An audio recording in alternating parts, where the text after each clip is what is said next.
volt ohm meter.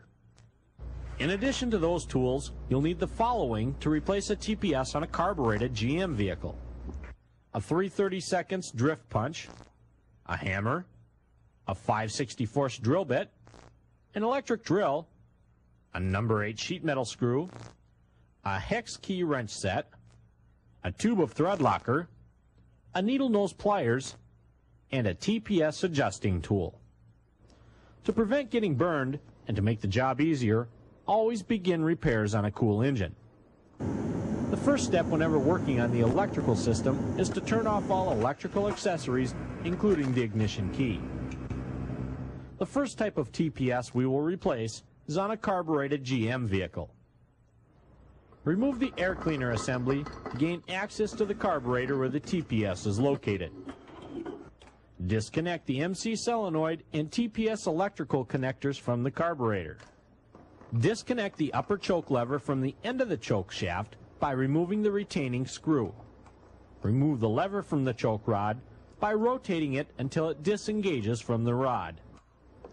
Remove the choke rod from the lower lever inside the main body casting by holding the lower lever outwards with a small screwdriver and twisting the choke rod. Using a 3/32 drift punch and hammer, drive the accelerator pump lever pivot pin inward until the end of the pin is against the air horn.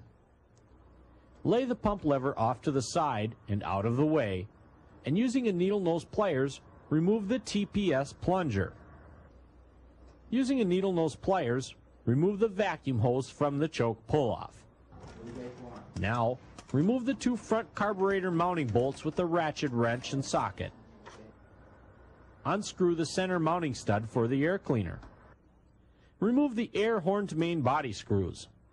When removing the 2 countersunk screws located inside the air horn, use a magnetic screwdriver to prevent dropping them into the intake manifold. If you are uneasy about removing these screws with the carburetor on the engine, we suggest you stop here and remove the carburetor from the intake manifold before proceeding any farther. Remove the air horn from the main body by lifting it straight up and off. Pushing up from the bottom with a small screwdriver on the electrical connector, remove the TPS assembly from the main body. Using a needle nose pliers, retrieve the spring from the TPS well. Compare the old TPS with the new one to be sure of the correct replacement. Install the new TPS spring. Position the new TPS assembly into the carburetor main body. Be careful to align the groove in the electrical connector with the slot in the main body casting. Push down on the electrical connector and the sensor so the wires and the connector are below the main body casting surface. Reinstall the air horn gasket and air horn, holding down on the pump plunger assembly. To ease installation, insert a thin screwdriver between the air horn gasket and the main body to raise the TPS adjustment lever over the sensor. Loosely install all the air horn screws. Tighten the screws evenly, working from the center outward in a crisscross pattern. Reinstall the 2 front carburetor mounting bolts and tighten them securely. Reinstall the air cleaner mounting stud and tighten it hand tight. Reconnect the vacuum hose for the choke pull-off. Place the TPS plunger through the hole in the air horn and reposition the accelerator pump lever. Using a needle nose pliers or a small screwdriver between the pivot pin and the air horn, carefully pry the pivot pin back through the pump lever until it is flush with the housing. Using your hand, reinstall the choke rod into the lower choke lever by twisting slightly while holding the lever over with a small screwdriver. Install the upper choke lever back into the choke rod. Position the lever onto the end of the choke shaft, making sure the flats on the shaft align with the flats in the lever, and reinstall the retaining screw. When properly installed, the lever will point to the rear of the carburetor. Plug in the MC solenoid and TPS electrical connectors. The last step is to check the TPS adjustment. This step must be performed with a digital 10 megohm input voltmeter. In the appropriate service manual for your vehicle, or in the instructions included with the new throttle position sensor, locate the voltage specification. Then, back probe the center and lower terminals of the TPS connector as demonstrated. Set your voltmeter on the low voltage scale and connect the leads for your voltmeter to the back probe connectors. With the air conditioning off and the idle speed control plunger retracted, turn the ignition switch to the run position. Read the TPS voltage. Some vehicles, such as ours, will require it to be adjusted with the choke on the high step of the fast idle cam. If it is within specifications, you're done. If not, you must remove a small tamper-resistant plug that covers the TPS adjustment screw. To do so, drill a hole in the plug with a 5/64 drill bit. Be careful so as not to drill too far and damage the TPS adjustment screw. Insert the number 8 sheet metal screw in the hole drilled. Using a pliers, pull on the screw to remove the plug. Use a special TPS adjustment tool to bring the voltage within specifications.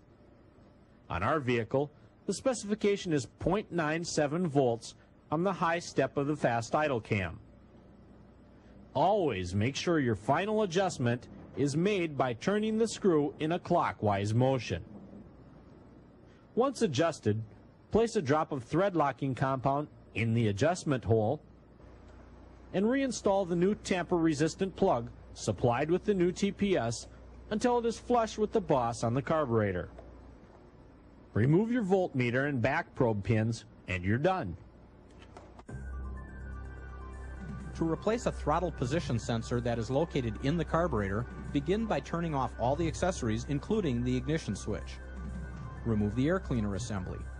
Disconnect the mixture control solenoid and throttle position sensor electrical leads. Disconnect and remove the choke linkage from the choke shaft. Remove the accelerator pump lever and linkage. Next, remove the throttle position sensor plunger. Remove any vacuum lines connected to the top of the carburetor. Remove the front 2 mounting bolts. Now remove the air cleaner mounting stud. Using a magnetic screwdriver, remove all of the air horn screws. Carefully lift and remove the air horn from the carburetor. Remove the old throttle position sensor and spring from the main body. Install the new throttle position sensor and spring into the carburetor.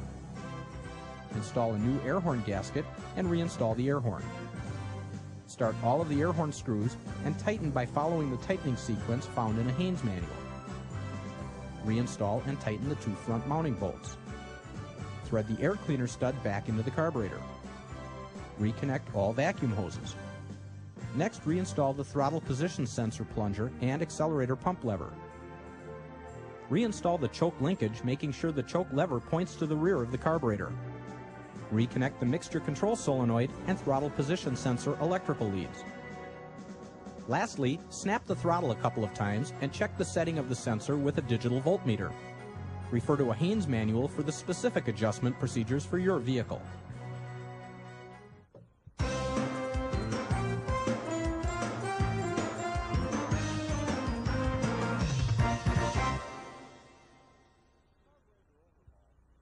A carburetor overhaul, or let's refer to it as a tune-up, isn't as difficult as many people think.